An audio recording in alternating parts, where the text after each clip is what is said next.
الحمد للہ رب العالمین والصلاة والسلام علی سید الانبیاء والمرسلین اما بعد۔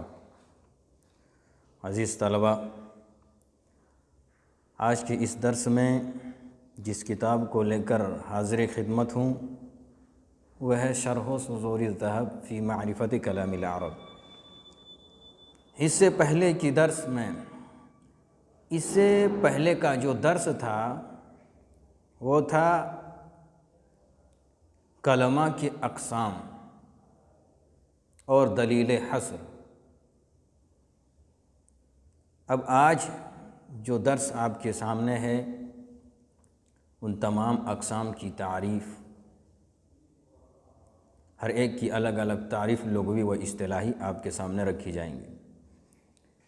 تو دیکھیے مصنف رحمہ اللہ کہتے ہیں وَلِكُلٍّ مِّنْ هَذِهِ الثَّلَاثَةِ مَعْنًى فِي الْاصْطِلَاحِ وَمَعْنًى فِي اللُّغَةِ، کہہ رہے ہیں ہر ایک ان میں سے ہر ایک کے لیے معنًا فی الاصطلاح، اصطلاح میں ایک معنی ہے، ومعنًا فی اللغة، اور لغت میں ایک معنی ہے۔ تو سب سے پہلے اسم کی تعریف کر رہے ہیں، فالاسم فی الاصطلاح، پس اسم اصطلاح میں یعنی اسم کی اصطلاحی تعریف ما دل علی معنی فی نفسه غیر مقترن باحد الازمنۃ الثلاثہ، کہہ رہے ہیں اسم کی تعریف ما دل علی معنی فی نفسہ، جو اپنے معنی پر بذات خود دلالت کرے، غیر مقترن باحد الازمنۃ الثلاثہ، تینوں زمانوں میں سے کسی زمانے سے ملے بغیر، تو اسے اسم کہیں گے۔ وفی اللغۃ، اور لغت میں اسم کا معنی کیا ہوتا ہے؟ سمۃ الشیء، کسی چیز کی علامت، ای علامتہ، کسی چیز کی علامت۔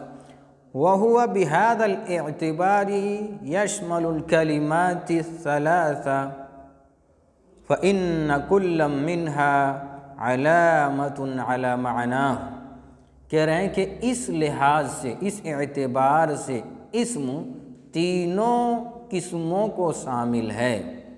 کس اعتبار سے؟ علامت کا معنی لغوی معنی لیا جائے تو تینوں کو شامل ہو جاتا ہے۔ کیسے؟ فإن كل منها علامة على معناه، کیونکہ ان میں سے ہر ایک قسم کے لیے اپنے معنی پر دلالت کرنے کے لیے کوئی نہ کوئی علامت ہے، کوئی نہ کوئی نشانی ہے۔ فإن كل منها، کیونکہ ان میں سے ہر ایک علامة على معنى، اپنے معنی کے لیے علامت ہے، نشانی ہے۔ تو یہ اسم کی تعریف اصطلاحی و لغوی تعریف ہوئی۔ اب فعل کی تعریف کریں، والفعل فی الاصطلاح ما دل علی معنی فی نفسه مقترن باحد الازمنۃ الثلاثۃ، کہہ رہے ہیں فعل کی اصطلاحی تعریف جو اپنے معنی پر ما دل علی معنی فی نفسه، جو اپنے معنی پر بذات خود دلالت کرے، مقترن باحد الازمنۃ الثلاثہ، تینوں زمانوں میں سے کسی زمانے سے ملنے کے ساتھ۔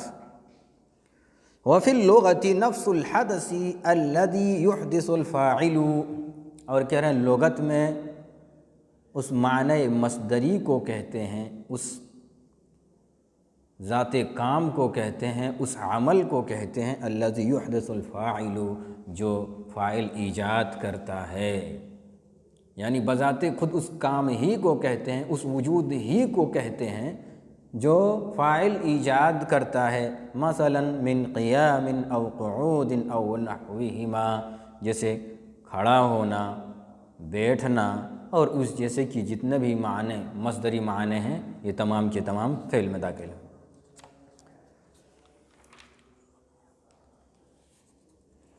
تو یہ فعل کا معنی ہو گیا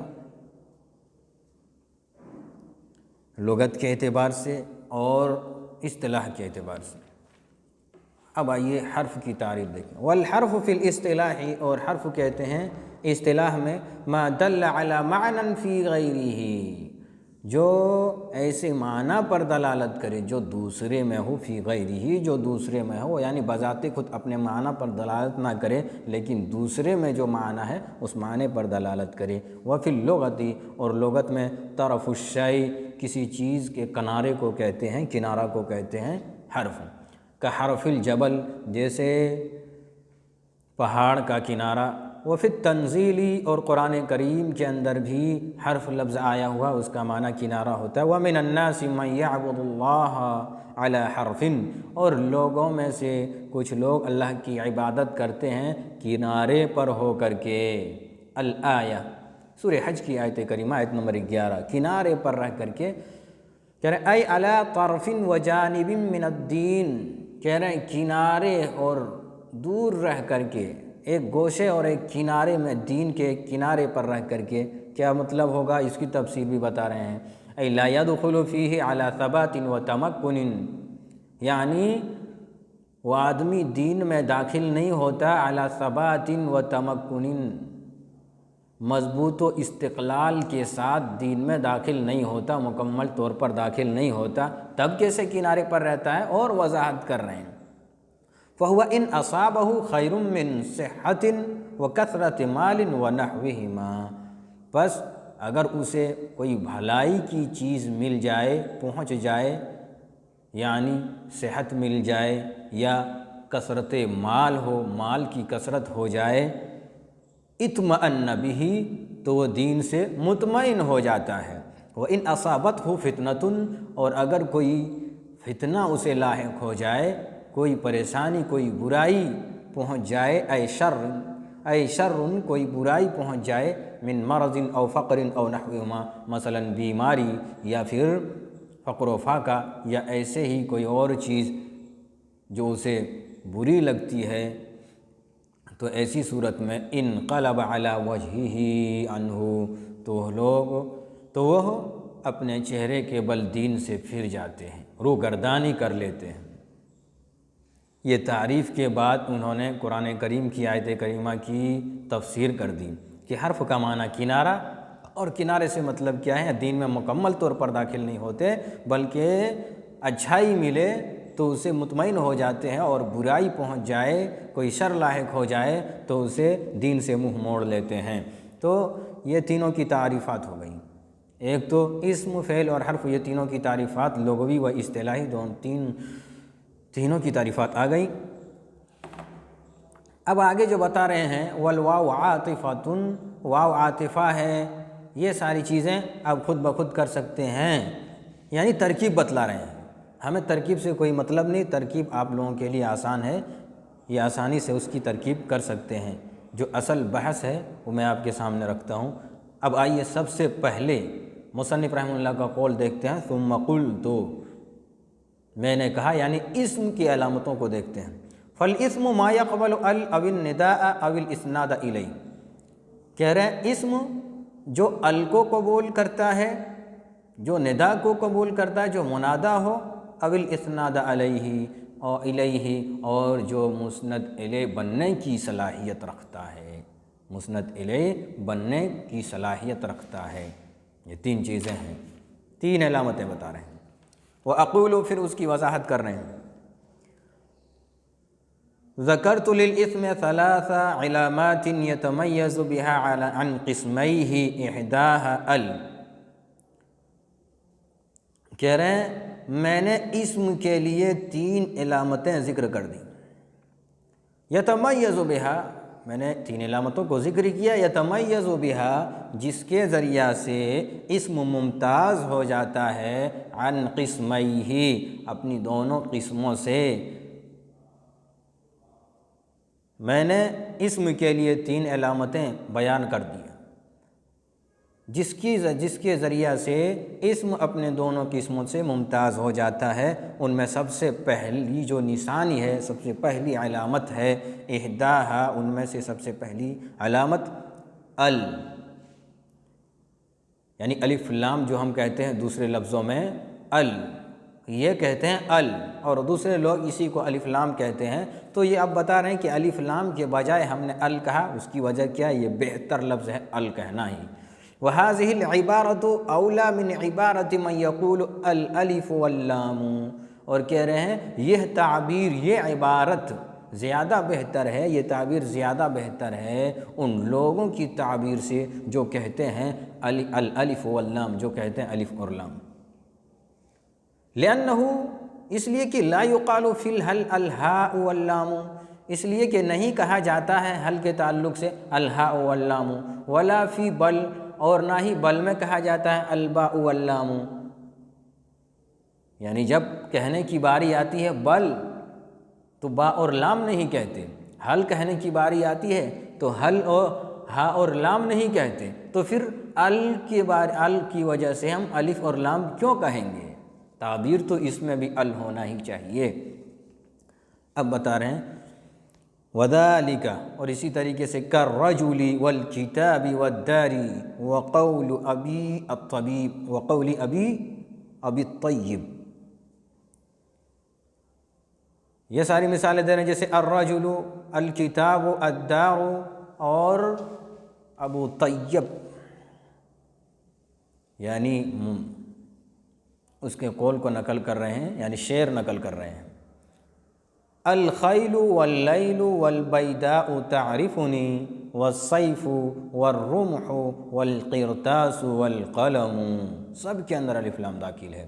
الخیل واللیل، الخیل گھوڑا، واللیل رات، والبیداء صحرا یعنی جنگل، تعرفنی مجھے پہچانتے ہیں، والسیف تلوار، والرمح نیزے، والقرطاس اور کاغذ، والقلم اور قلم، یہ تمام کے تمام مجھے جانتے ہیں، پہچانتے ہیں۔ گھوڑا، رات، جنگل، تلوار، نیزے، کاغذ اور قلم مجھے پہچانتے ہیں۔ یہ شاعر اپنے جوان مردی اور اپنے انشا پردازی کی جانب اشارہ کر رہا ہے کہ میں گھوڑے میں بھی گھوڑ سواری کر لیتا ہوں، راتوں کو میں ڈرتا نہیں، جنگل و صحرا بیاباں میں تنہا چلا جاتا ہوں، تلوار تو ہمارے لیے ہاتھ کا میل ہے، اور نیزے چلانا یہ ہمارے اندر ہنر ہے۔ والقرطاس والقلم سے تعبیر کر رہے ہیں انشا پردازی میں، عربی ادب میں میں ماہر ہوں، یہ بتانے کے لیے۔ تو مصنف رحمہ اللہ نے ال کی مثال دیتے ہوئے انہوں نے یہ شعر پیش کر دیا۔ فَهَذِهِ الْكَلِمَاتُ السَّبْعُ، کہہ رہے ہیں کہ یہ ساتوں کے ساتوں کلمات اسماء اسم ہیں، لدخول ال علیہا، ان پر ال داخل ہونے کی وجہ سے، کہ یعنی ال جو قبول کر لے ایسی صورت میں وہ اسم ہے۔ اب یہ اعتراض خود کرتے ہیں کہ اعتراض ہو سکتا ہے کہ ال آپ نے کہا کہ صرف ال یہ داخل ہوتا ہے اسم پر، لیکن یہاں مصنف رحمہ اللہ خود بخود اعتراض کرتے ہیں اور ایک شعر پیش کرتے ہیں، فَإِن قُلْتَ، اگر تو کہے كَيْفَ دَخَلْتَ عَلَى الْفِعْلِ فِي قَوْلِ الْفَرَزْدَقِ، کیسے تو نے داخل کر دیا فعل پر ال کو فی قول الفرزدقی، فرزدق کے قول میں، یہ کہہ سکتے ہو، یا کیف دخلت علی الفعل، کیسے فعل پر داخل ہو گیا ہے الف و لام فرزدق کے قول میں، ال کیسے داخل ہو گیا؟ آپ نے کہا کہ ال تو علامات اسم میں سے ہے، تو پھر ال اس میں کیسے داخل ہو گیا؟ کہاں داخل ہوا ہے؟ آگے شعر اس کا تذکرہ کر رہے ہیں کہ ما انت بالحکم ترضى حکومته ولا الاصیل ولا ذی الرأی ولا الجدل، یہ شعر پیش کر رہے ہیں۔ محل استشہاد الترضى ہے، ترضى یہ فعل ہے اور اس میں الترضى الف لام داخل ہے۔ بتا رہے ما انت بالحکم، تو ایسا بھی نہیں جس کا فیصلہ قابل قبول ہو، ما انت بالحکم، تو ایسا نہیں ہے بالحکم جس کا فیصلہ، بالحکم الترضى جس کا فیصلہ حق قابل قبول ہو، ما انت بالحکم، تو ایسا حاکم نہیں ہے، حکم دینے والا نہیں ہے، الترضى حکومتہ جس کا فیصلہ قبول کیا جائے، ولا الاصیل اور نہ ہی تو شریف النسل ہے، ولا ذی الرأی اور نہ ہی صاحب رأی، ولا الجدل اور نہ ہی ماہر خصومات، تو پھر تمہارا فیصلہ کیسے قبول کیا جائے گا؟ تو یہاں محل استشہاد یہ ہے کہ اس کے فعل کے اندر الف لام داخل ہے، حالانکہ یہ ال کا داخل ہونا یہ اسم کی علامتوں میں سے ہے، اور یہاں الترزا کے اندر الف لام داخل ہے۔ آپ نے اعتراض کیا، اب اعتراض کا یہ وہ جواب دے رہے ہیں، قلت تو میں جواب دیتا ہوں، یا میں نے کہا، میں جواب دے رہا ہوں۔ یہ مصنف رحمہ اللہ خود اعتراض کراتے ہیں اور خود جواب دیتے ہیں۔ ذالک ضرورۃ قبیحۃ، کہہ رہے ہیں یہ ضرورت قبیحہ ہے، ضرورت قبیحہ ہے۔ حتی قال الجرجانی ما معناہ، حتی قال الجرجانی ما معناہ، یہاں تک کہ جرجانی نے اس کے معنی میں جو کچھ کہا ہے وہ دیکھیے، ان استعمال مثل ذلك فی النصر خطأ باجماع، کیا کہا اس تعلق سے، اس معنی میں کیا کہا کہ ان استعمال مثل ذلك، اس طرح کی مثالوں میں اس کا استعمال کرنا، فی النصر، نثر کے اندر، خطأ باجماع، اجماع طور پر غلطی شمار کریں گے، اجماع کے طور پر یہ غلطی ہے۔ کیا مطلب؟ یہ کہہ رہے ہیں قبیحت قبیحت ضروریہ یہ صرف اور صرف شعر کے اندر ہے، ال کو شعر کے اندر قبیحت ضروریہ کی بنیاد پر ال کو فعل پر داخل کر سکتے ہیں۔ رہی بات اس کا ویسے ہی استعمال کرنا نثر میں، نظم نہ ہو، نثر کے اندر استعمال کرنا ہو، تو ایسی صورت میں کہتے ہیں کہ علماء نحات کا اس بات پر اجماع ہے کہ نثر کے اندر اس طرح استعمال کرنا درست نہیں ہے، بلکہ خطا شمار کریں گے۔ تو کہا ای انہ لا یقاس علیہ، اس لیے کہا کہ اس پر قیاس نہیں کیا جائے گا، قیاس کر کے ہم نثر میں اس کا استعمال نہیں کر سکتے ہیں۔ وَأَلْ فِي ذَلِكَ اسم موصول بمعنى الذي، اور کہہ رہے ہیں اور اس میں الترزا میں ال تب کس معنی میں رکھیں گے؟ اس میں موصول بمعنی الذی کے معنی میں رکھیں گے، تو کیا ہو جائے گا؟ ما انت بالحکم الذی ترزا حکومتہ، الترزا کے بجائے الذی ترزا حکومتہ، ولا الاصیل ولا ذی الرأی ولا الجدل۔ اعتراض کا جواب سمجھ میں آ گیا؟ اعتراض یہ تھا کہ یہ اسم پر داخل ہوتا ہے، اور اسم کی علامتوں میں سے ایک علامت ہے، تو پھر فرزدق کا یہ قول جو شعر نظم میں ہے اس میں کیسے ہی ال داخل ہو گیا؟ ما انت بالحکم ترزا حکومتہ، کیسے داخل ہو گیا؟ حالانکہ فعل پر ال داخل نہیں ہوتا۔ تو مصنف رحمہ اللہ نے جواب دیا ضرورت قبیحہ کی بنیاد پر، اور یہ نظم میں ضرورت ہو جاتی ہے ضرورت قبیحہ کی بنیاد پر، اور اسی معنی پر علامہ جرجانی رحمہ اللہ نے جو بات کہی وہ یہ کہی کہ انہوں نے کہا کہ ان استعمال مثل ذلك فی النثر، کہ اس طرح کی مثال استعمال کرنا فی النثر، نثر میں، خطأ باجماع، علماء نحات کی اجماع کی بنیاد پر غلطی ہے، یعنی غلط پر ہیں، اجماع ہے اس بات پر کہ نثر میں ایسا کرنا غلط ہے۔ تب کیا ہوگا؟ غلط ہے تو ایسی صورت میں کہہ رہے ہیں انہ لا یقاس علیہ، لہذا اس پر قیاس کرتے ہوئے اس پر قیاس نہیں کیا جائے گا نثر کے لیے۔ اب اور دوسرا جواب جو دے رہے ہیں، ال بمعنی الذی کے ہے، ال بمعنی الذی جو اسم موصول ہے، لہذا جب الذی کے معنی میں لے لیں گے تو اعتراض خود بخود ختم ہو جائے گا۔ یہ دو جواب انہوں نے اعتراض کا خود دو جواب دیتے ہیں اور اعتراض کو ختم کرتے ہیں۔ تو اتنی ہی باتیں آج کے درس میں، تینوں کی تعریفات آ گئیں۔ اس کے بعد علامات اسم سے ایک علامت ال، اور پھر اس کے اندر ہونے والے اعتراض کا جواب آپ کے پاس آیا۔